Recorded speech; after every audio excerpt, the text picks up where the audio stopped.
Yeah, well, welcome everybody here. Appreciate you guys, all you've done this off season to cover us, and obviously leading up to the game. Probably the statement that you're going to hear across all of college football is how much excitement that there is for the season to kind of get rolling. Same thing here. We're super excited. Really want to say thank you and show my appreciation to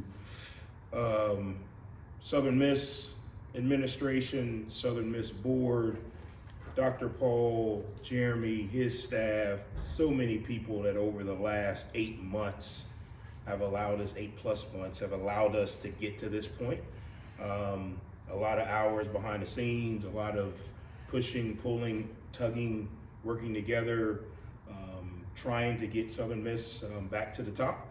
And I really appreciate everyone that's been involved in that at every level, from the top all the way to the people that keep this building clean, all the way to the people that help us with the fields.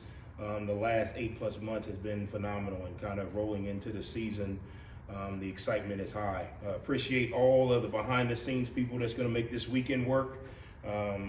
Obviously Jeremy and his staff, Spencer Bridges, Sean, all the people that, from everything from the lights coming on to the parking to the everything that's going to go toward making this weekend really, really good. I'm not sure from a holistic standpoint that we've had a weekend here to this magnitude in a long time. So really appreciative to the people who are going to be making sure that every fan, player, coach, administrator, news broadcaster, all of those things are going to have a phenomenal weekend. Obviously appreciative to the Mississippi State administration for allowing this game to happen. What it's going to do for this town this weekend is unprecedented. It's going to be able to allow us to really continue to move in the right direction economically, entertainment-wise, bringing fans together. This is what college football is about. It has the ability to change communities, it has the ability to change states, it has the ability to make a positive impact, not only on the young men on the field, but so many other people involved. So I appreciate the administration, obviously here in Mississippi State, of kind of putting this game or allowing this game to happen. It's gonna pay dividends for both programs. It really is. And then obviously, huge appreciation to all the fans that have already bought tickets. If you haven't bought tickets, I'm not sure what you're waiting on, but we will keep the ticket lines open. I know there's been change with the process of tickets and parking. Remember, guys, everyone wants change until you have to change, and no one is trying to change anything to make it any more or less accommodating. Everything we're doing is trying to get Southern Miss to the top. The world has changed. Things have changed. We have to change. The worst thing you can say is this is the way we've always done it. I think we got to stay progressive. So yes, there's going to be some hiccups and headaches, and trust me, this weekend has way too many positives for us not to enjoy it. So every fan, every donor, every student that's going to pack this stadium and fill this town, from me to you, from our program to you, thank you for that.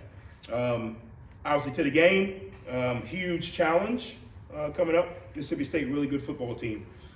I know when you look back over what happened last year, you may not say that, but that year two, they've invested $15-18 million into new players in this new revenue sharing model. Coach Libby and his staff, phenomenal coaching staff, at building this thing the right way. Even in the games you watched last year, there were just moments where things didn't go great, but they were in most of those games. They were making plays in most of those games. So we expect year two to be a total transformation. They've invested in players, they've flipped their roster, they've made adjustments. Players are coming into the second year of the expectation. So I expect a huge challenge. We have an appropriate fear of our opponents, which Steph Curry referred to that with the NBA, USA, Olympic basketball. Appropriate fear is not a fear of, oh my God, I'm scared. It's a fear of respect. It's a respect of their talents, a respect enough, a fear of their talents and their abilities enough to generate enough respect to go out and prepare to play the best of our abilities. It's something we've talked about with our team. We want to have an appropriate fear, appropriate respect of all of our opponents, regardless of what their record was, regardless of what their record is, regardless of what we think, about what we see on film or what we don't see. you got to respect their abilities, and we're looking forward to the challenge. Obviously, we got to play really, really, really well in order to have a chance to win on Saturday. We're playing a team from the SEC. I've said it before, I think it's the best conference in the world. The competitiveness from top to bottom, the athletes, the size, the strength, the coaching prowess, the chess match that goes on every week in that league is top tier. To win these type of games, you got to be very opportunistic. The margin of error is small in all of college football games, but in this game, it's super small. So we've got to play dang near flawless to have a chance to win. And again, when you start looking at the talent that they have, they're going to make it really challenging for us to do that. We're preparing at a really high clip. We understand we got to have unbelievable discipline, unbelievable focus, and an unbelievable attention to detail to give ourselves a chance to come out and have success on Saturday. So we're excited about it. We got a lot of work to do, 4 days, and we got to use every second of every day. And that's not just on the practice field. That's not just in the meeting room. That's going to class on time. That's making sure we take care of our bodies. That's getting the right amount of sleep. That's understanding that there's going to be a ton of distractions in this community for the next 48, 72 hours that we've got to be able to lock in everything we do. So we've got to do that. Our guys are excited. I'm excited. So with that, open up for questions. I know that you didn't release a depth chart. How many position battles are still up for grabs as we head into week one? Realistically, probably 3 or 4. And that's not, hey, who are we waiting to see play there? It's, okay, is this person better over here or over there? And if we move him over there, who do we put there? That's really what it is. I know, I could release one and say or. I don't know what that does. I think the game has changed. It creates more problems in our building when you release them. It creates you to ask questions that I probably don't have the answer to. Coaches are different. I think, again, for us, it's twofold. In our building, I don't want to create issues. And then the 2 or 3 guys that we still have to see where they kind of end up. We need Tuesday and Wednesday practice to do that. For us, Monday is kind of our general information day. Tuesday and Wednesday are our work days. So Tuesday and Wednesday will kind of help us clear up some of those questions. And it's not a whole team's worth, but when you put out the depth chart and don't put the defense on it or don't put the offense on it. So obviously moving forward, we'll have one. It's going to continue to change, but right now there's still 2 or 3 guys that they're going to play, but are you going to play over here or are you going to play over there? And that will be determined in the next few days. Coach, when you look at fall, but just fall camp and everything, and then the last couple of days, what has really stood out about the wide receiver room for you, just how they've developed and the skill there? Yeah, I think their consistency is starting to really kind of gel. As you go through camp, you're going install 1, install 2, install 3, install 4. When you get to game week, you're starting to say, okay, on 1st and 2nd down, this is what we want to do. On 3rd down, this is what we want to do. In the red area, this is what we want to do. So you start repping the same plays more over and over and over versus certain looks that you think you're going to get. So over the last week and a half, we've really started to see that group really start to hone in on where's my break point, what's the coverage, what do I do versus this coverage, how do I adjust, which has created some consistency. So that's probably the biggest thing, the consistency that we're starting to see now that we're putting a game plan in. A lot less thinking, a lot more reacting because, hey, we're running the same set of plays now. We're just adjusting to coverages or situations. What do you think the strength of that group is? They've all played. I think that's, probably, at all different levels. I mean, there's some, when I say different levels, there's some guys who've played a lot. There's some guys who haven't played as much, but they've all played. So the ability for them to come out day after day after day, they understand what it takes. I think everyone in that room that will probably contribute right now has played some level of college football. And I think that goes into deeper than just at practice. It goes into what are your off the field habits? What are you doing in the film room? It's not the first time that you've seen a different coverage. It's not the first time that you've seen the game at this speed. So I think that's a big help. Looking at the film at Blake Shapen, what is he kind of posing? Real dude. Obviously, I know he didn't play as much in the last week or so. We've really started, me personally, have really started to dive into him. He's a football player. He's tough. He's gritty. Just last night I was watching. I mean, he got hurt in that Florida game, and he played another 10, 12 snaps. I mean, that takes toughness. That takes grit. That just shows the type of leadership that he has, that he wants to be out there. I think when you really look at how he is impacting the team now, and even when he wasn't, available, I think that just shows his leadership. When you really dial it down to his physical ability, he can make all the throws. He runs well enough to really keep you balanced. He ain't running, last year wasn't running looking to slide. He was trying to get the extra yards. When your quarterback has that type of toughness and grit, your team plays with that and they feed off of that. When your quarterback can make all the throws, it's really difficult to get him off platform. When your quarterback, now going into year 2, has a really good grasp of the system, it's hard to fool him with coverage. The ball comes out a lot quicker. It makes everybody around him better. So I got a lot of respect for him. Obviously, I knew about him, kind of leading up to, the preseason attention, and then obviously last year the attention. But when you really start to dive into it, he's a really, really good football player. From what I can tell on the outside in, really, really good person and leader as well. Coach, some unknowns with the 2 deeps you're facing, same for them with us. You kind of speak to, with that situation in mind, scheming for strengths and weaknesses, knowing where you could, your bread's going to be buttered, so to speak, and where you should shy away from this early in the season? Yeah, I think these first games are always, especially now with the way the transfer portal is, they're always a little bit of the unknown, and you got to kind of give your guys some parameters, and they got to trust their fundamentals and techniques. We can't necessarily tell them that this guy's going to line up here or he's not going to line up there.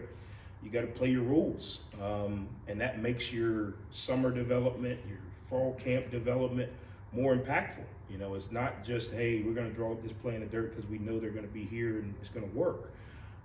We can't tell you exactly what's going to happen. So we're relying on a lot of experience, guys who have been in games before. We're relying on our rules and our fundamentals and techniques being sound.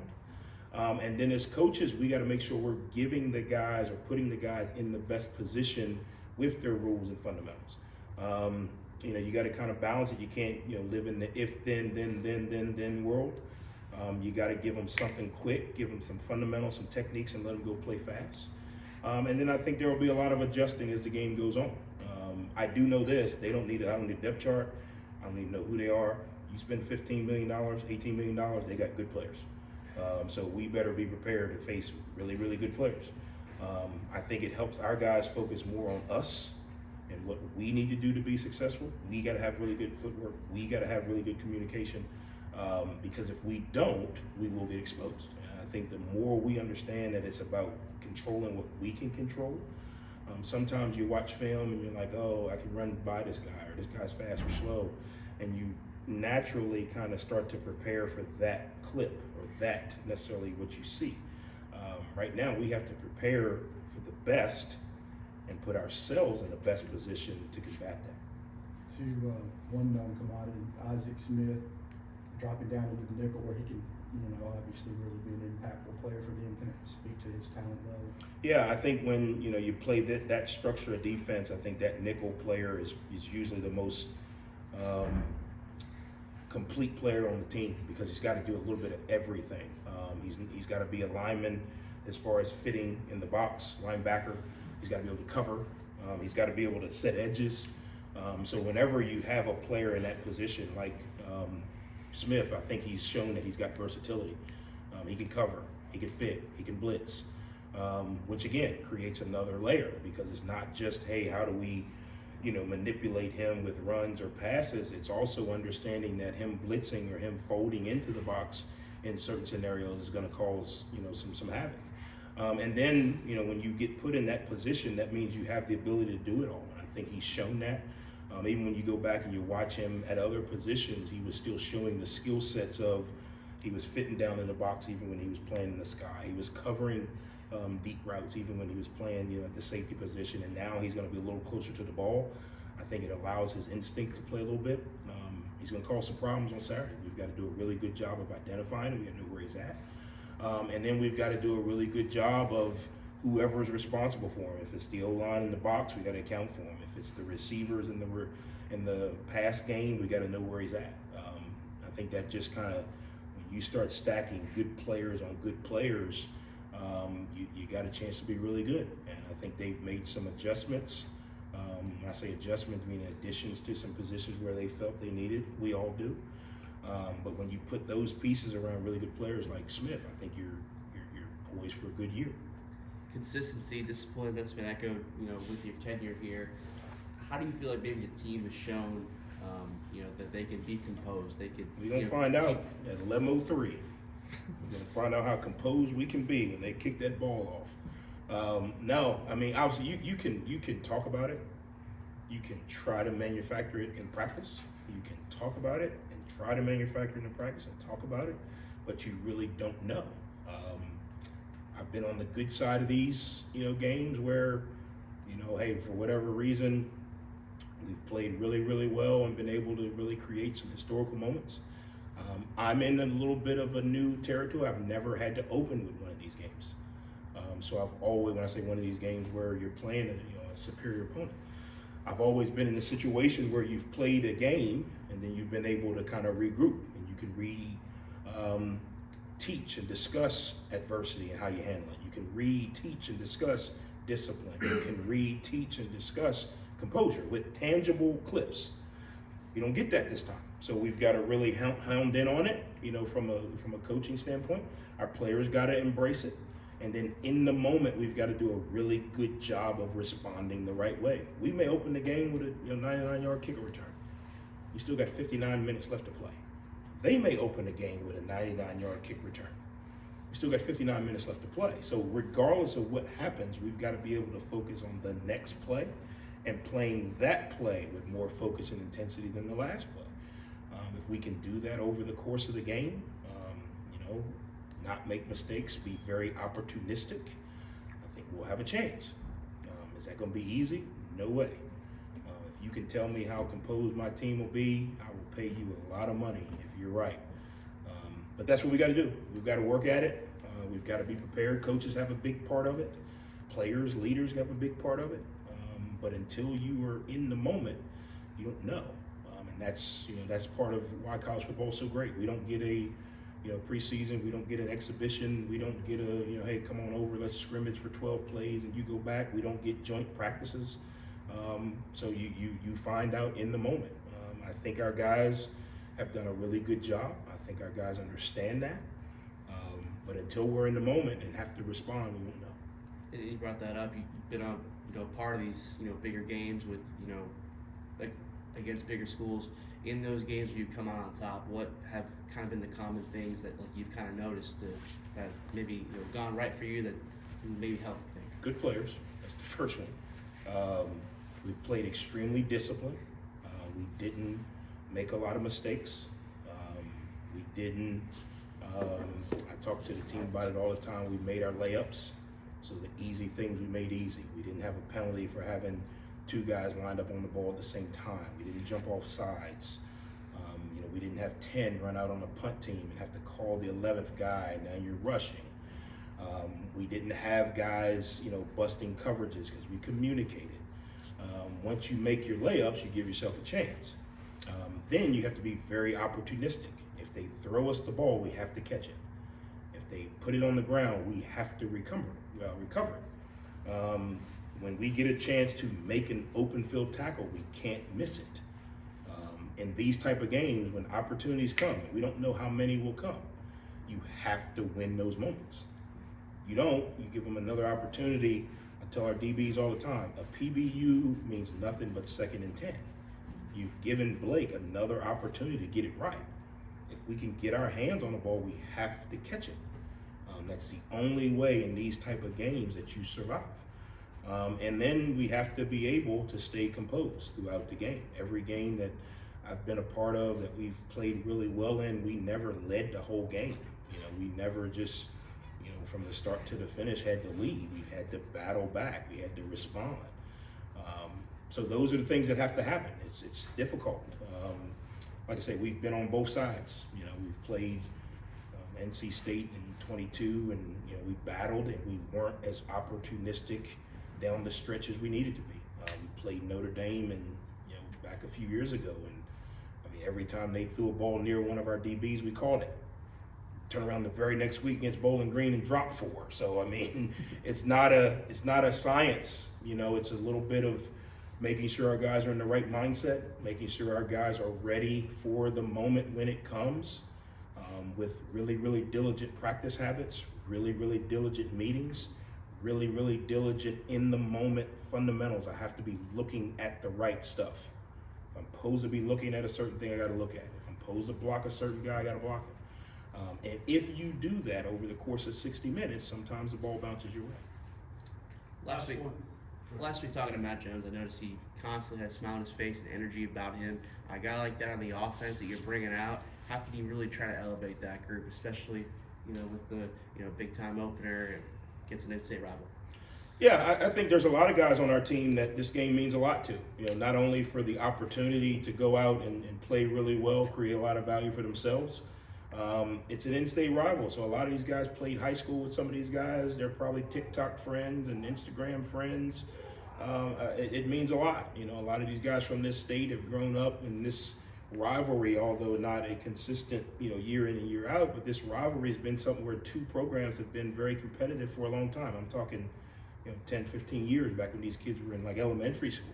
So it's important. A guy like Matt who has I talk about it all the time, vested interests. He's from this state. He's played this school before. He knows a lot of these guys. He's ready to kind of take an opportunity and run with it. That vested interest creates some excitement.